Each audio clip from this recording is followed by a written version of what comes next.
Anytime things keep coming back up, it's because there's energy that wants to be released. There's forgiveness that needs to take place. It's asking for you this time to show compassion towards it instead of judgment towards it. Hello and welcome to another episode of the Permission to Love podcast. Really grateful that you're here. Today, we're going to be addressing the subject of self-compassion. I get a lot of questions about what is self-compassion? How do I practice it? What does it look like? So I wanted to dedicate an entire episode to this topic. So let's start with breaking down the word self-compassion. There is a self and there is compassion. So let's start first by talking about the self. There is a self.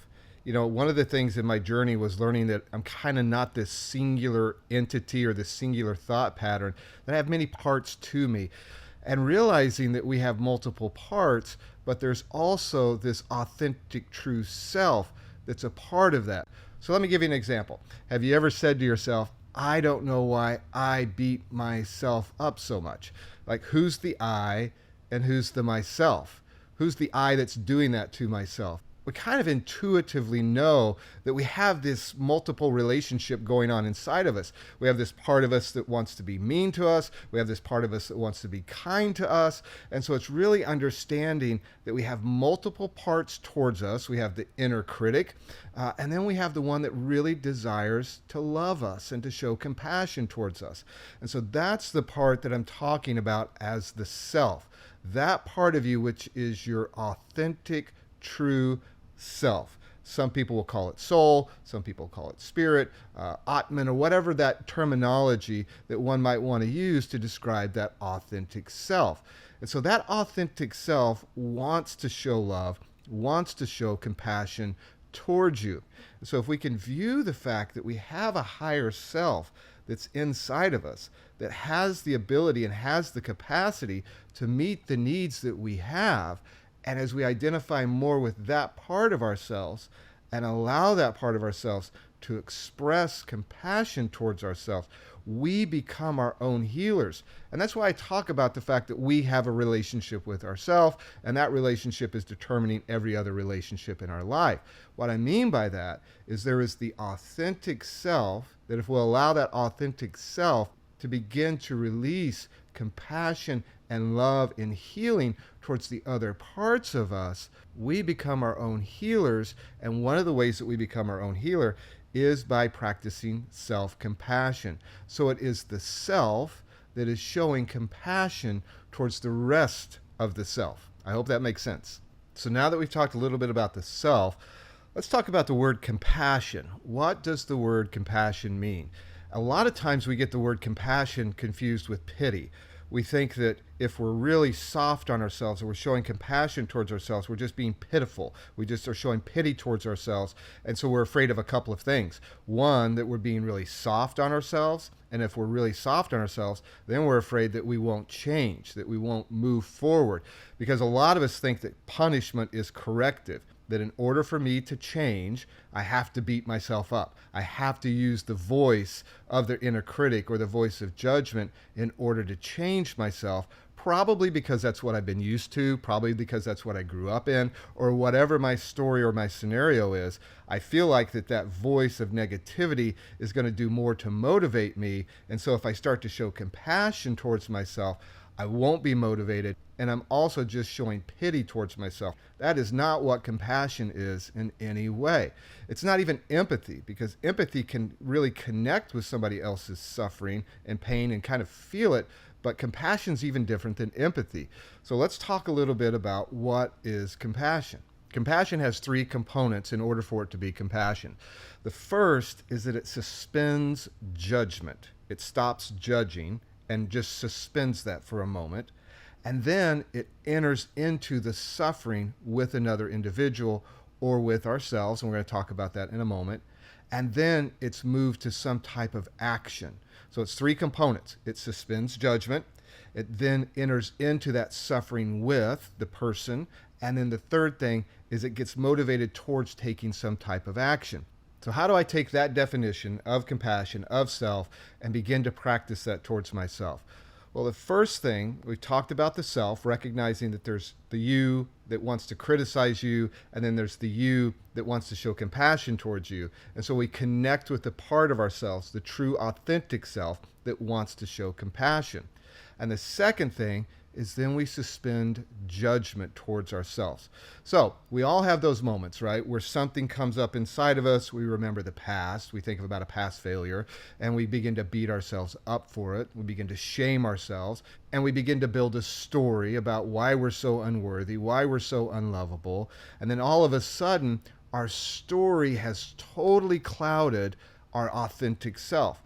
All we can see is that we've messed up, we've made mistakes, we're unworthy of love, and then the authentic self gets lost in all of that. We lose sight of who we actually are. An example I like to use about this is if you're like me and you're old enough to remember when televisions or computer screens would have images that would get burned into them if you left a static image on the screen.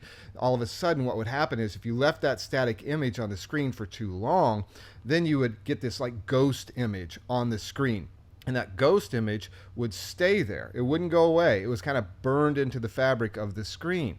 And that's where screensavers came from, right? Where you have that rotation that keeps that from happening from those old screens. So you could be watching a totally different movie and still have like a Coca-Cola or Pepsi logo burned into the screen, or the NBC logo that was still there. And so it clouded your vision of what you were actually looking at, and you were no longer actually able to see an authentic picture of what was happening on the screen. I think our lives are a lot like that. We have all of these ghost images from the past, these images of like, we messed up, we blew it, we remember the pain, and we hold on to it. So we have all these ghost images, and we have this cloud, and we can't really see what's happening, and we certainly can't see who we are, our authentic self. So one of the practices of self-compassion is being very intentional about identifying with the self that is love, that is compassion, and then beginning to see the parts of ourselves that we want to judge with love, and recognizing that those parts of ourselves that are hurting or had gone through those things, or that we're wanting to criticize, are the parts of us that we need to love the most. So let's talk about suspending judgment. What will that look like? How can I suspend judgment towards myself? Well, once again, if we're connected to that authentic self, we understand that the authentic self does not want to judge us. The authentic self wants to love us. So when those things arise of the past, the failures, or when we make mistakes currently and we find ourselves getting trapped in patterns, or we want to beat ourselves up, take a moment, pause, take a breath, and connect with the part of you that wants to love you. Connect with the authentic self and suspend judgment. Let go of judgment. And part of that is actually relaxing the body, untightening the shoulders, letting the hands relax, and even leaning back and just letting your entire body and posture change and lean into compassion. And that's going to trigger your system to know that instead of kind of getting sucked into that energy of judgment and shame, you're beginning to relax back into your authentic self and beginning to relax back into love and allowing love to take over. So suspending judgment will look like connecting with that part of yourself. When you first feel those feelings, you first feel that thought of wanting to judge yourself, connect with that part of yourself, that authentic self, identify with that. Begin to create a gap, create some type of pause, either through a breath or a change in body position, and then beginning to lean back and relax, letting go of judgment and letting love begin to get inserted into that gap, that space that we just created. Because we'll cycle down really fast. A thought will come up, we'll start to judge ourselves, beat ourselves up, and that cycle will actually continue the cycle of the behavior that we're trying to stop, because shame teaches you that you are shameful. And so if I am shameful, I might as well keep doing things that make me feel shameful, and we get addicted to shame, as we've talked about in some previous episodes. So we're going to take that moment, create some space, and allow love to come into that part by connecting with that authentic self. So now we can start moving into that part of suffering with. We've suspended that judgment. We've created a gap. We've started to allow love to flow towards ourselves, and we can start to suffer with that part of us that's hurting. So instead of judging that part, instead of beating that part up, you can sit with that part of yourself, connecting with the part of you that's suffering. Because we often want to push that part of us away, right? That's when we start to medicate. That's when we start to drink. That's when we start to do all of the things that are distracting us from that part that's suffering. We want to resist that because it's uncomfortable. We want to push it away as much as possible. But what we actually need to do is the opposite. We need to sit with that part of ourselves that's suffering and connect with it. We being our own healers. To sit with that just like we would sit with a friend who's suffering and hurting. We can sit with that part of us that experienced the abuse, the trauma, the pain, and begin to ask that part of it, what does it need?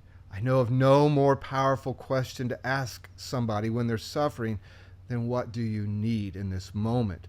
Because when somebody's suffering, we often want to try to fix it for them, or we want to try to, figure out what our solution for them is. But one of the most honoring things that you can do is to ask a person, what do you need in this moment? So we do the same thing with that part of us that's suffering, that's hurting. We enter into it. We allow ourselves to feel it, as painful and as difficult as it is.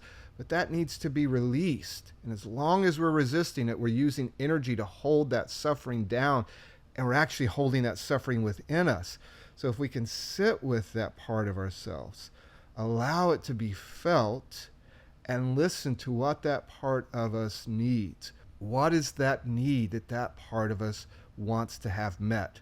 Because as long as that need is going unmet, it's like we talked about in the symptoms versus core issues episode, it's going to act out and try to get those needs met in an unhealthy way. The part of me that's hurting from that painful relationship may try to put salve on that wound by seeking other unhealthy relationships, and I just keep staying in the pattern. But what that part might actually need is to be heard about the pain that happened and the misunderstandings that happened and how I might have self-abandoned myself in order to be in that relationship. And so that need may be, I want you to not abandon yourself anymore to be in a relationship. So beginning to listen to that part of ourself requires that we sit with that part. That we sit and we listen and we genuinely get connected to that part of ourselves, suffering with, feeling it, understanding it, and asking what it needs.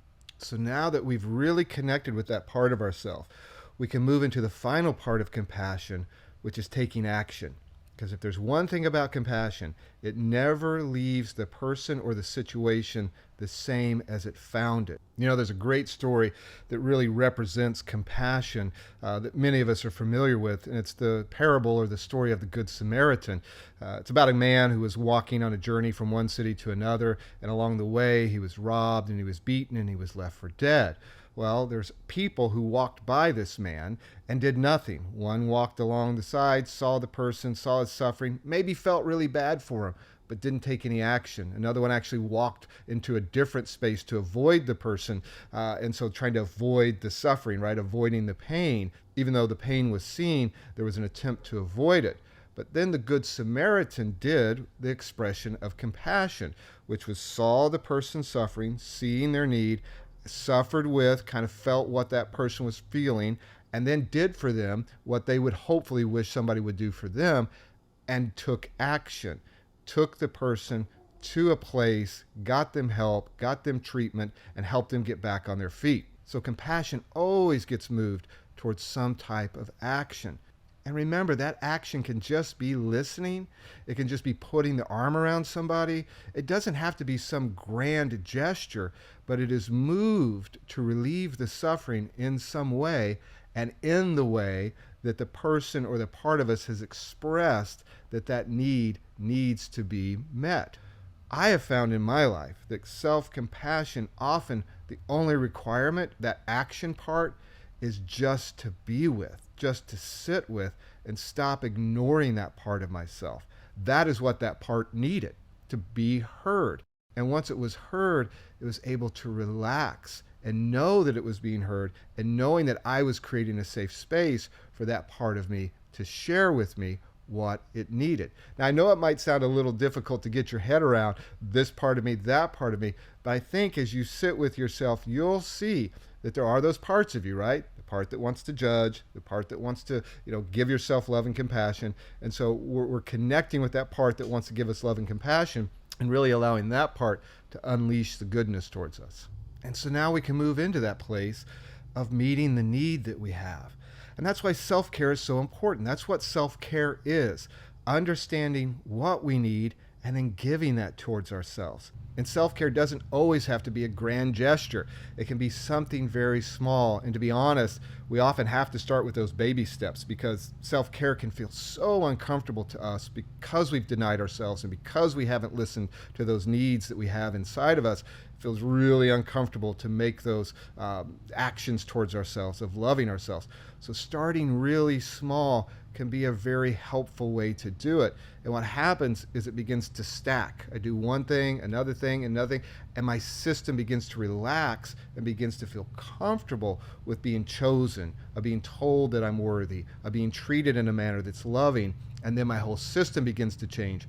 But start small if you have to. Start wherever you need to start in order to meet those needs for yourself. So I'm listening to that part of myself that says, you know what? I need to not go into a painful relationship, or I need to not be beat up or talked to that way anymore. And then I begin to respond and take action to learn how to not abandon myself, to learn how to love myself and speak gently and kindly towards myself. Or I need to see as a mother that I'm a priority and I'm going to take care of myself because I'm spending my entire life here taking care of everybody else and not taking care of my needs. And what I need is some time for me. And so listening to that and then taking action to do it. So self-care isn't just some selfish act that we do. It's about listening to the parts of ourselves and what we need and then beginning to express it. So that's kind of the big picture of self-compassion, in my opinion. Identifying with the true, authentic self, letting that authentic self suspend judgment, create the gap, then suffering with, sitting with, listening to the parts of ourselves and understanding what those parts need, and then finally moving into giving ourselves what we need, taking an action towards it. So here's an exercise that you can try this week that might be helpful in really kind of cementing the practice of self-compassion or starting to get your hands around how it works. And the first thing is this. I want to encourage you to maybe find a place where you can just go sit, relax, close your eyes, take a few deep breaths, and really begin to go inward and try to connect with that part of yourself that's that authentic you. Connecting with that part of yourself that wants to feel compassion, that wants to have compassion expressed towards yourself. And as you begin to connect with that part of yourself, take a moment and recall something that maybe you've judged yourself for in the past. Begin to connect with a part of you that needs some healing and allow that to come up and look at it not from the place of the inner critic or from judgment. Go ahead and suspend the judgment that you normally would have shown towards yourself and allow that part of yourself that you just connected with, that part that is love and compassion, to view that piece of you, to view that part of you that made that mistake or really has that pain, and begin to empathize and see why that behavior took place, why that pain is there, and begin to feel that suffering without judgment and begin to understand what needs we're trying to get met. And then ask that part of yourself, ask yourself, what do you need for that part to heal? Because it keeps coming back up because it wants to heal. The energy's trying to release. Anytime things keep coming back up, it's because there's energy that wants to be released. There's forgiveness that needs to take place. It's asking for you this time to show compassion towards it instead of judgment towards it. So let it come up, and then connect with it with compassion, asking it, what does it need in order for it to feel safe, to feel heard, and then start to give that. It may just be listening. It may just be seeing it through the eyes of authentic love. And if you hear from that part of yourself that it needs you to take some other type of action other than just hearing it or listening to it or sitting with it, then I would encourage you to take the time to write down what that need is or what that action is that that part of you is asking to take. It might be speaking up for yourself. It might be telling somebody who, really hurts you how you feel about it, or it might be distancing yourself from a relationship, or whatever that need is. And I want to remind you, you deserve this. You deserve compassion towards yourself. I know you've gotten so wired and trained towards judging yourself and beating yourself up all the time, and you don't feel like you deserve it. Remember, you're just trained, or I was just trained to beat myself up. I was trained to act that way towards myself, and I can train myself to treat myself differently. Just because you've been beating yourself up doesn't mean that's what you're worthy of. We wouldn't say that about anybody else in the world or any animal or anything that's saying, well, because they've been beat up, they must deserve it. That must be what they need, or that's what they deserve in life. Not at all. We would say they are still worthy of being treated with love and compassion. It's the same thing for us. We are worthy. You are worthy of having your own love and compassion expressed towards yourself. So give that a try this week. I'd love to hear in the comments how that's been helpful for you and how that served you. Now, I do just want to take a moment, and I want to say that I know sometimes practicing self-compassion can be really hard. Even though we know all of this stuff, sometimes we need the voice of somebody else to remind us and to encourage us. And so if that's the space that you're in, I want to remind you that I do offer coaching services that help with things just like this. You can find more information at jerryhenderson.org/coaching, or you can go to the episode notes in this episode and you'll find the links there. So if you do need that help, I do offer those services, and I'd love to work with you to help you in your journey of practicing self-compassion. Thank you again, as always, for joining another episode of the Permission to Love podcast. I'm grateful for you, thankful that you take your time to listen, and remember, as always, you are worthy of your own love.